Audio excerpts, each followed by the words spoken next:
dalam setiap debat atau diskusi ya, seringkali kita mendengar atau kita melihat bagaimana argumentasi dari seseorang seperti ini kira-kira. Mana sumber teksnya, mana bukunya, dan segala macam. Buku belakangan dijadikan alat argumentasi yang paling mutakhir. Sebenarnya tidak hari ini saja, ini sudah terjadi ribuan tahun. Namun pada video kali ini saya akan sedikit mengkritisi mengapa kita tanda kutip memberhalakan teks atau buku. Itulah pertanyaan besar kita kali ini. Mengapa kita memuja teks?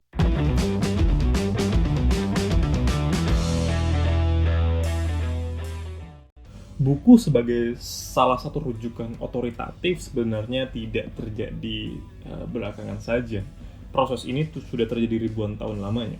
Masyarakat terbiasa mencari sumber dari buku ya. Kalau kita melihat bagaimana sejarah-sejarah dulu di abad pertengahan, misalkan bagaimana scholars Muslim atau scholars Barat menjadikan buku sebagai salah satu rujukan yang paling otoritatif, dan kemudian ini bertahan sampai hari ini. Saya juga menyukai buku anyway, tapi saya mencoba untuk kritik atau memberikan sumbangsi kritik bagaimana kemudian kita tanda kutip memberhalakan buku atau teks sebagai satu-satunya rujukan otoritatif.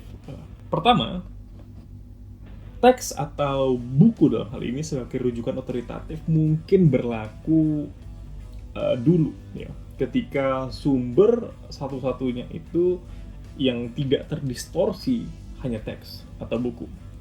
Jadi misalkan sulit sekali misalkan ada sebuah ilmu gitu, kemudian tidak dibukukan, kemudian pastilah kemudian ilmu itu bias ya ketika hanya disampaikan secara lisan.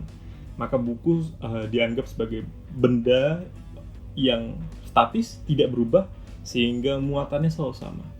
Namun belakangan ketika dunia teknologi sudah semakin berkembang, kehadiran video misalkan atau audio sebagai salah satu hal yang menangkap informasi secara utuh dan statis juga saya pikir perlu dipertimbangkan. Dulu misalkan kita tidak mengenal YouTube misalnya, atau tidak mengenal podcast dan segala macam, jadi buku adalah salah satu rujukan paling otoritatif. Tapi kemudian belakangan saya melihat podcast, kemudian YouTube dan segala macam rupanya mampu menangkap informasi juga secara utuh dari sumber-sumber yang bisa jadi otoritatif, ya kan? Misalkan ada seorang seorang ilmuwan berbicara di YouTube, misalkan sekian menit, tentu apa yang ia bicarakan sama dengan apa yang ia tulis misalkan ketika ia menulis buku. Dan belakangan saya melihat kecenderungan orang untuk mengonsumsi audiovisual ketimbang teks itu berkembang. Jadi buku atau teks saya pikir belakangan tidak atau sulit saya bilang tidak ya, tapi mulai kehilangan pasarnya ya. Jadi masyarakat mulai cenderung untuk mengonsumsi sesuatu yang berbau audiovisual ketimbang teks. Saya tidak mengatakan ini benar atau ini salah.